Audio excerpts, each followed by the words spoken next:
Hello Mets fans and welcome back to another video on the Around the Mets channel. The Mets surprisingly had a lot have happened today, the day before camp opens, and they've had a couple things happen throughout the last week, so we're going to talk about all of it right here in this video. So without further ado, let's get right into it.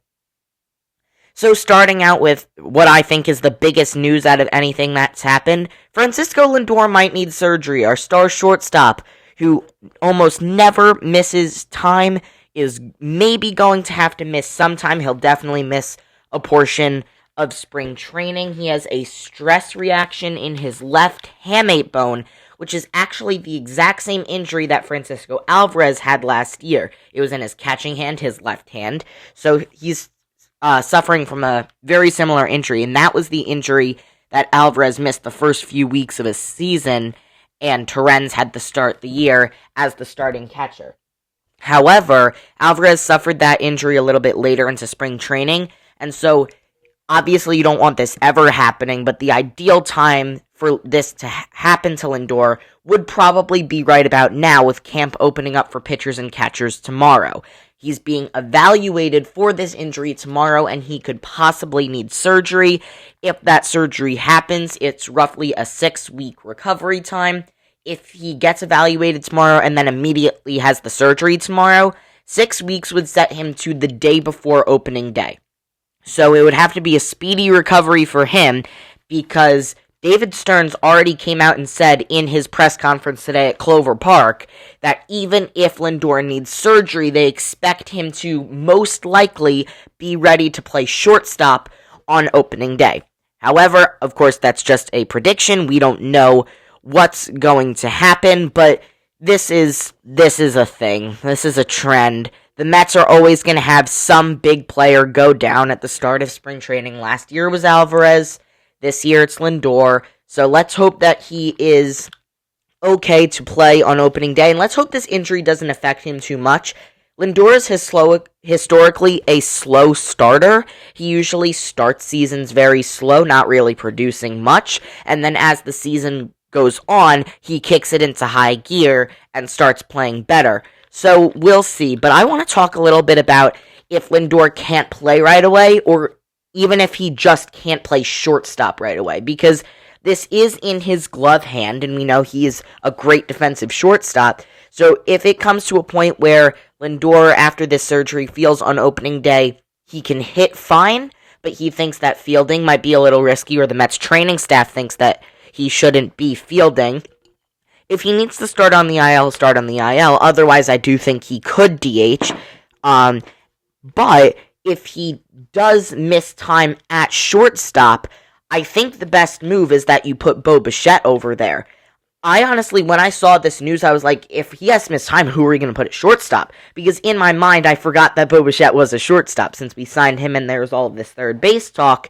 And last year, our backup shortstop for pretty much the whole year was Luis Angel Acuna, and of course he was traded to the White Sox in the Luis Robert deal. So I think the ideal scenario, if Lindor needs to miss time at short, is that you move Bichette over to the position where he's played his whole career, put Beatty at third base, let him get his everyday reps that we thought he was going to get before we signed Bichette, and then once Lindor is ready to play shortstop again, Bichette can move over to third base, and Lindor can play short, and we'll see what Beatty's role ends up being.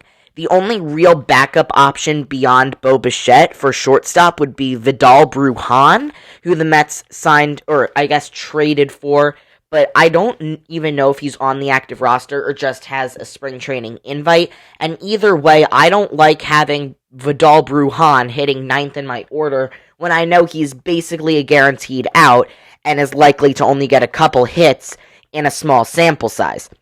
So I think the best move would be to stick Bichette at shortstop for a bit, which opens up third base for Brett Beatty. Now let's talk about the other news that broke today. Also in David Stearns' press conference, Juan Soto is officially moving to left field for the 2026 season.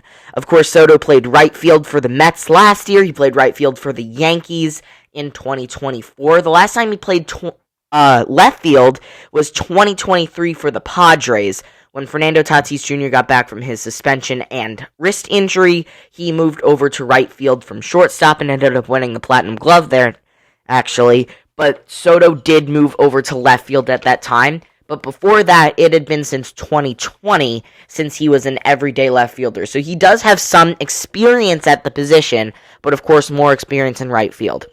I actually like them putting him in left field better than right.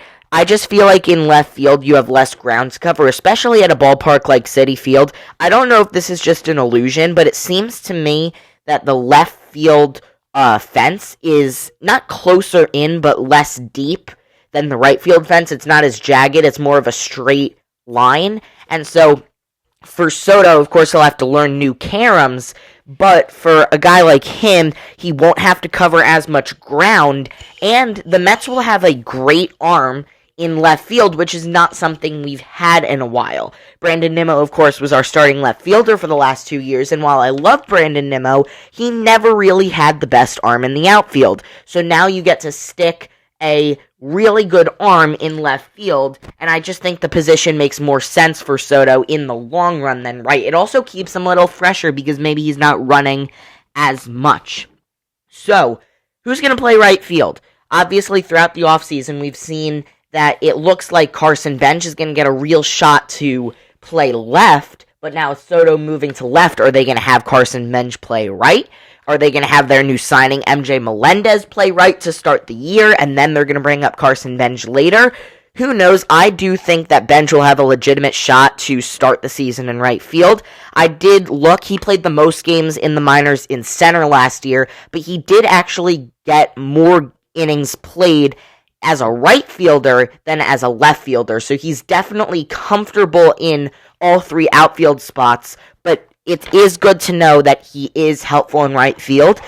Obviously, he's not on Baseball Savant yet, so I can't look up his arm strength, and that's one of the major qualities you want to see in a good defensive right fielder, but I think you have to give the keys to the young kid. Unless Benj in spring training shows that he's really not ready, you throw him into the starting lineup so that he's facing actual major league pitching and not minor league pitching that teams bring in later into games. If he goes 0 for whatever, or he doesn't get many hits in a good sample of at-bats, then I think you start him in the minors this year. But if he shows potential, if he hits a couple home runs, drives in a couple runs, and gets a couple hits in a good sample, I think he should be getting this job in right field, because personally for me, I don't love the idea of Tyrone Taylor being my everyday right fielder. We already had the problem last year of Taylor being our everyday center fielder, and that didn't work, so I don't understand how it'd be any better in right field. It seems what Fangraphs is projecting is that Benj and Taylor will both start the season on the roster, and they will platoon with Benj playing against righties, getting the majority of the playing time, and then when they're facing a lefty, because of course Benj is a left-handed batter, that's when Taylor would get his starts in right. Of course, Melendez is also an option. I did see, for some reason, even though MJ Melendez signed a MLB deal, he is not listed to make the roster on Fangraphs, so I don't know if they think he'll get cut, or if the Mets will try and send him to the minors, but I don't really know how all of that stuff works. I don't know if he has options left or whatever. He was the Royals' number 2 prospect in 2022, only behind Bobby Witt Jr., and he was a former catcher, so that's kind of fun. Always good to have that little extra bit of versatility on your team. But yeah, I think it's Benj in right field. And then looking towards the future a little bit, for next year, this upcoming offseason, Luis Robert Jr. has a club option. The Mets can pick it up for $20 million. They'll keep him around next year, or they could decline the club option and he will go into universal free agency. So I'm wondering, now with Soto moving over to left, maybe you could let Luis Robert walk in free agency. Benj can slide to be your everyday center fielder if he shows good potential at the major league level this year. Clifford can become your everyday right fielder in 2027. I do think Ryan Clifford is going to get some really meaningful at-bats down the stretch for this Mets team. Do I think he'll make the opening day roster? No, but I do think he will get up at some point this year. And then if you want to go with a different guy, AJ Ewing looks like a really exciting prospect. So you could always stick him in right field too. I believe he has a good amount of experience there, because Juan Soto is going to be locked into left field for the next 14 years of his contract, barring changes. So I guess we'll see what happens with that. But that's going to do it for this video. Thank you all so much for watching. If you liked the video, please consider leaving a like and subscribing to this channel down below. If you want to hear more from me covering all 30 teams in Major League Baseball, head on over to my main channel, Around the Diamond. It is collaborating on this video, and then the link is also in the description box down below. Follow me on Instagram at AroundTheDiamond2, and check out Around the Diamond Designs to see all of my great designs. That link is in the channel description, but thank you all so much for watching. I will see you in the next one. Peace!